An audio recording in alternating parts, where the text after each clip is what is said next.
Welcome to TheRealNG. I am your host, Nicole Gazzardi, and I am here with my special guest, MARILYN Morales, who is a Reiki master and a holistic healer, and most of all, the founder of Izzy's Legacy, which is a nonprofit organization in honor of her late daughter.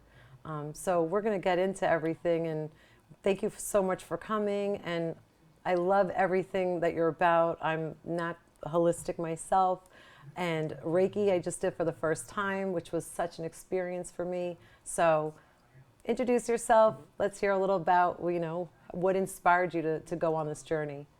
Well, first of all, thank you for having me here today. I absolutely love talking about holistic and healing. I've been a nurse since I'm 17 years old. I'm originally from Brooklyn, New York. Went to Clara Barton High School for the health professions.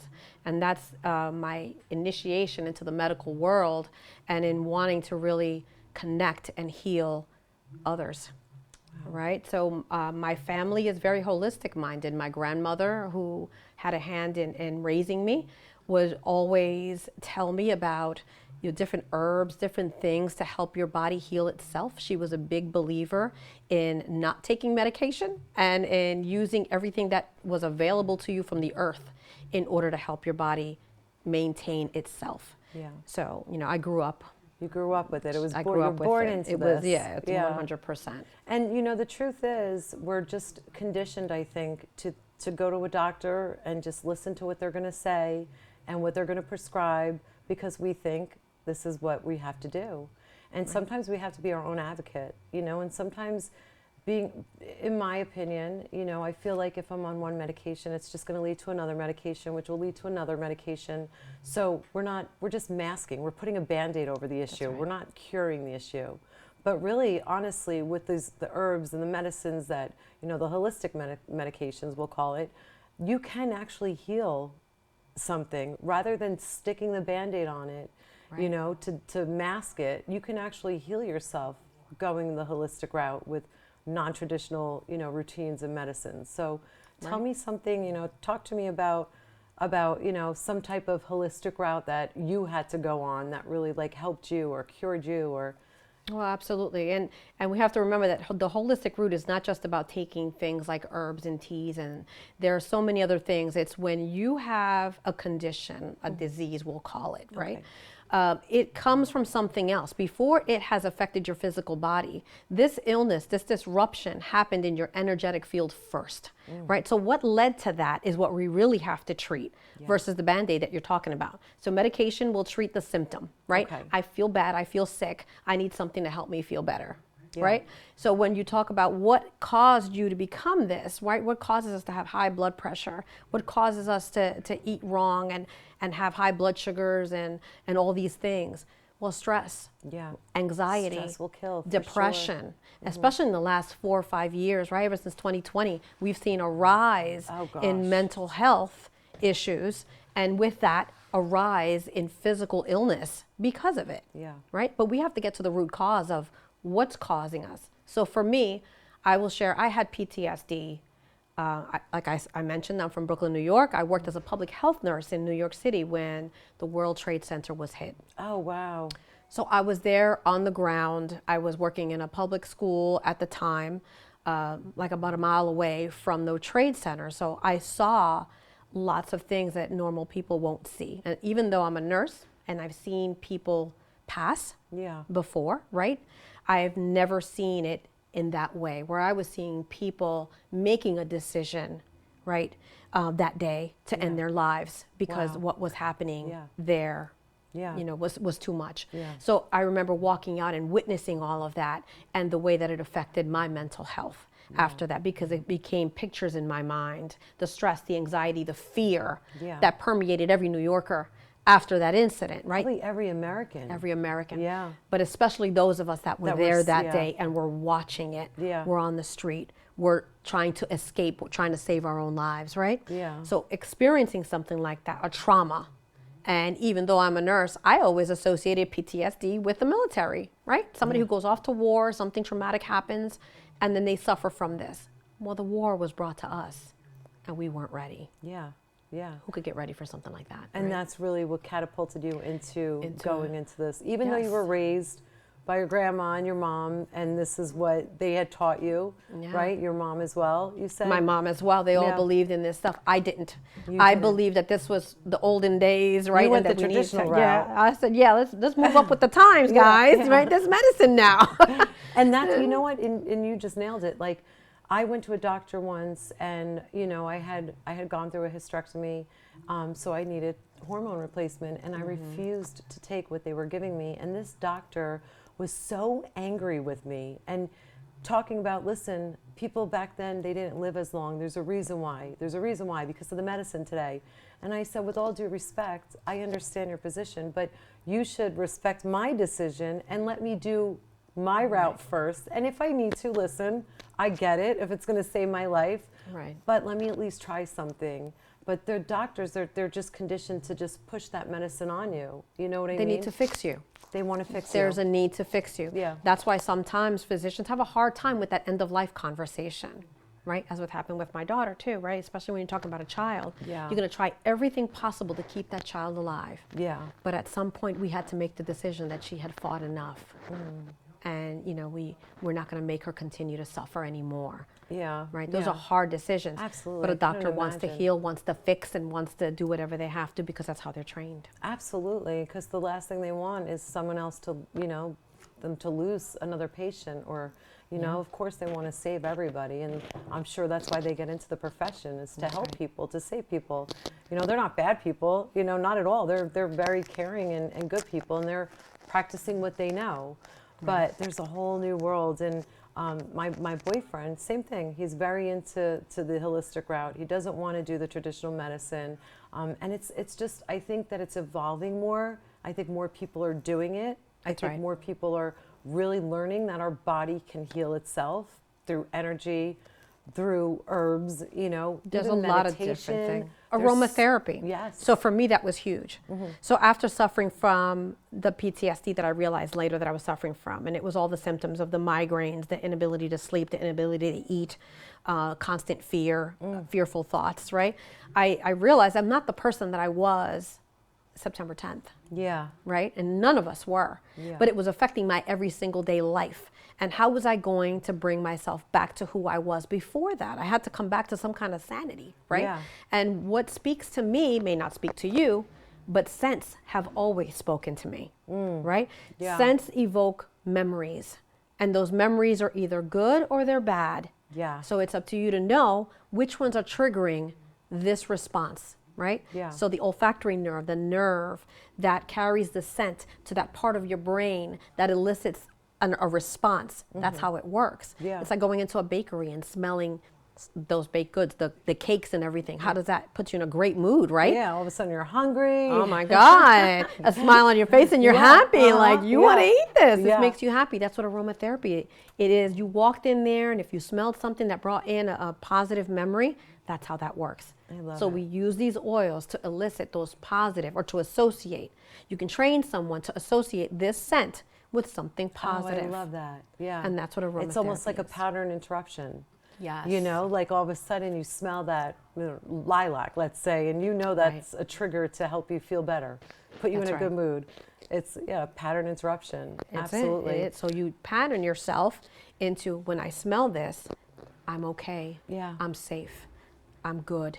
Yeah. So that every time I smell this, I know I'm safe. I'm good. I'm okay. I love And I that. started doing that until I knew that I had a tool in the toolbox. Yeah. Right. So whenever I was feeling this way, an oil is a great thing that you can carry with you. You put it in your purse. You can put it on a fabric. You can wear it if you can't put it on your skin. Yeah. But there's so many ways that you can incorporate it into your everyday that when something comes up, okay, I have something that's going to help me feel Wow. better, quick, easy. So now after September 11th, that's when you transitioned from being a traditional nurse in a working in a hospital, going to the holistic route? Well, I will tell you no. Okay. I started incorporating other things because medicine was a Band-Aid for me. All right? I Okay. didn't want to take medication for my anxiety. I'm a nurse. I'm working. I didn't want anything that was going to affect how I felt and how I thought. Yeah. Right. So that was the beginning of saying, okay, well, let me try this. I didn't consider myself a holistic-minded person until my daughter. Right. So now I'm on the other side of medicine. I'm not the one bringing the healing. even though it was my daughter who had cancer, and she had a very rare leukemia, JMML, it's a cancer, a leukemia of babies, of children. Even though it was her, I always said we had cancer. Because I was the one that had to listen. She was only 7 months old when she was diagnosed. Listen to what was being said, think about it, and make the decisions for her.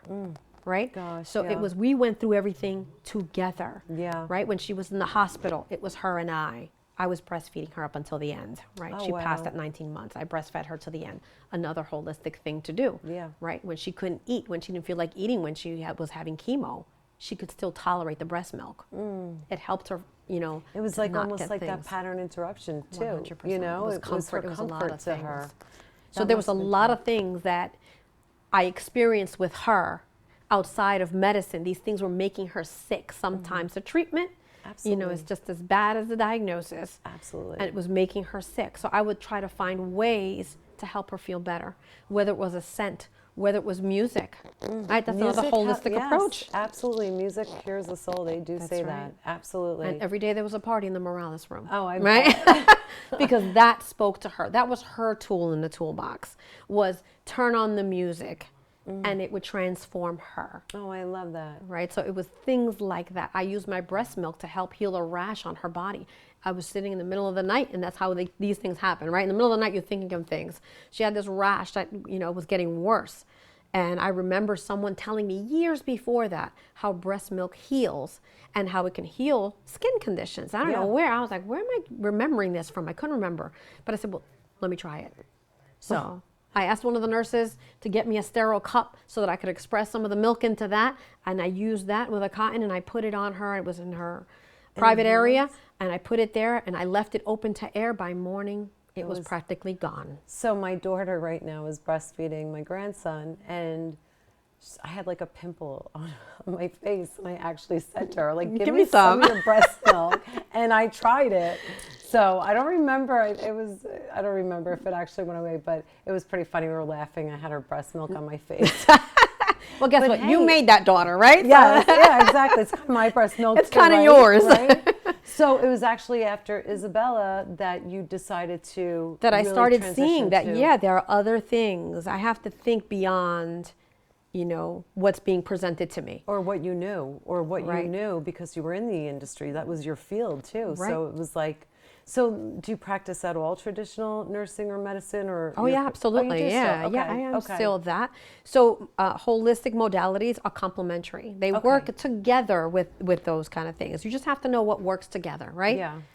What works with this? Yeah. Again, if I have something, I'm diabetic now, right? And I need insulin because my body's not producing it, right?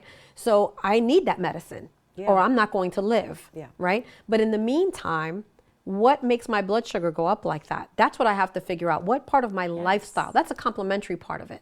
What part of my lifestyle? What am I eating? How am I going to reduce stress? Because there's an emotional component to being diabetic as well. It can increase your blood sugars, causing it to go out of control. What am I going to do to control that? You nailed it, because most people will get diagnosed with something and they don't look for the root. Right. They look for the Band-Aid. They don't look for the root, and there's something that's triggering it, whether it is high blood pressure, whatever it is, cholesterol, whatever it is, Anything it is. diabetes, there's a root to that disease. Right. And most people just ignore the fact. They just say, oh, I have this, let's now work on it. Instead of working on the root of it, let's just work on just masking it. I don't have time for it, right? So it's I don't have time for these symptoms. Give me a pill so I can keep it moving, right? And those pills are probably triggering Other things, and everything has a side effect. You know, Yeah. all the comedians, he'll talk about it. You know, all these side effects that are listed with every single medication. yeah. Even the most benign medication has a list of side effects that you could potentially get. You may experience this, may experience that. Absolutely. Yeah, no, I agree. So, I mean, I love, like I said, I love this. This is even my boyfriend. If he was sitting here with us, oh my gosh, he would have a pen and paper, highlighter to highlight all those keynotes. Like, this is great. I love that we're Sounds like sharing I need to meet him. Oh, you definitely do. Definitely do. When we get back, I want to definitely go into Isabel and the legacy and how you started that and how much you're helping, cancer patients and really making a difference. So stick with us. We'll be right back. I love that we both got an awesome network and save money doing it. I know, $25. I love that it's guaranteed for 3 years. Hey, we're sitting on a sign here. Switch and get Welcome Unlimited for $25 a line, guaranteed for 3 years. Verizon.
Oh, no signal. I don't have home internet. Oh, that's a red flag. Find the bars. Your mom looks a lot like me. Yeah, couple of hotties. Thank you. Ah, man. There's dead spots all over this place. There really are. Oh, wow. Nothing. Are you getting a good signal? No, I'm not. It's time for Real Home Internet. Get it on the next generation 10G network, only from Xfinity. Welcome back to The Real NG. I'm your host, Nicole Gazzardi. Again, I'm with MARILYN Morales. We're talking about her holistic journey with nursing, her Reiki mastery, and of course, Izzy's legacy, her late daughter, Isabella. Talk about that. That's a nonprofit organization that you've created, you founded in obviously honor of Izzy. In honor of Isabella. It was something I always wanted to do from the time that she was diagnosed. I always knew I wanted to do something to give back for all the positive things that happened to me in her journey. But one of the biggest lessons that we learned with her was she needed a bone marrow transplant, a stem cell transplant. It was her only treatment for this type of leukemia then and still today. Okay. So once she was diagnosed, they said, okay, you need to have this transplant. The best chance for her to have that transplant was my other two children. I had two older children than her. She was my third. So they immediately tested them and us, and we were all heartbreakingly half matches for her. So none of us was a match good enough for the transplant. So the next thing was, okay, we have to go to this outside agency called the NMDP registry. It's a registry that's out there. It's international at this time, that matches you with potential donors, right? They can donate their stem cells to you, their bone marrow to you, to get rid of your diseased one and replace it with their healthy one, right? So they said, this is our next step, is that we now have to search, but there was always a but when it came to this, right? Was that Latinos, and we're both originally, our parents are from Puerto Rico, that there was not a presence of Latinos on that registry. So the likelihood that we were gonna find someone to match her was very low. So, you get all these, rare leukemia, only treatment is this, and now there's nobody out there that can save your daughter because your family can't. So hearing all of that propelled me to say, we got to do something about this. I'm a nurse, and I didn't even know that there was such a disparity within this registry, that there are people out there dying every day because there's nobody out there to help them. Just the lack of help, Right, and why is there, well, how come I didn't know about it? Right? So guess what? If I don't know, there's a whole bunch of people out there that don't know, and that's why. Because joining the registry is as simple as a swab of the inside of your cheek. Wow. Okay? Swab a few seconds, and mail this thing back, and they sequenced your DNA, and they match you with potential people who need you, right? And I myself joined that registry when I was 25 years old, before I even had her, before I even had children. Wow. You know, trying to help another little girl who needed it, who had leukemia. I've never been called. Over 30 years of being on that registry, I've never been called, right? How crazy is that? Crazy. But if I don't know the need, the disparity, then all these people, and it's not just Hispanics, African American, those of African descent, have a very low probability of finding someone. And if you're of mixed ethnicity, and who's not mixed these days? Yeah. If you're half of this and half of that, Yeah. you're not That's- going to find oh, your wow. match. It's less than 29%. Wow. The percentages drop terribly.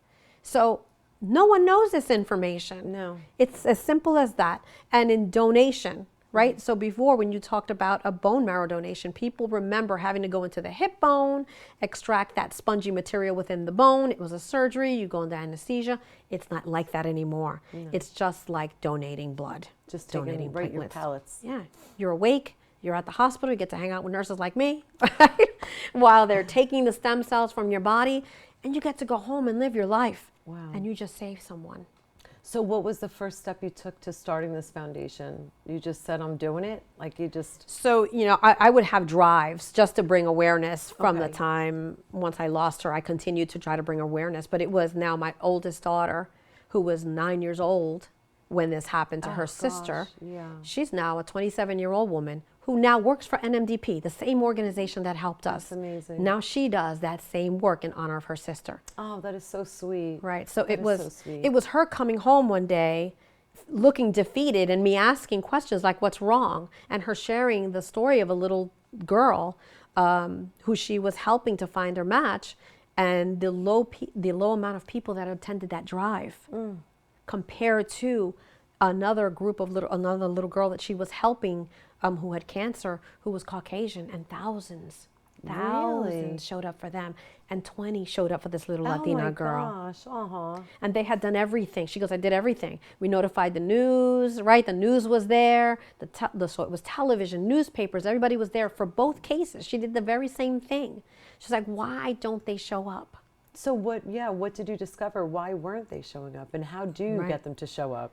Education. I said, Okay. because guess what? They don't know that when this happens to them, if they're on the other side of this, there's nobody for them. Yeah. Right? Yeah. Unless it's personal to you, you don't take the same interest in learning about it. Yeah, you're Right. right. That's the truth. Unless It's it the hits truth. you, Yep. that's when people usually wake up. And you start know? asking questions. Rather than being proactive, it's like, oh my gosh, now it's like fight or flight mode. Rather than, hey, it could have been preventative. It could have been, we could have done something before.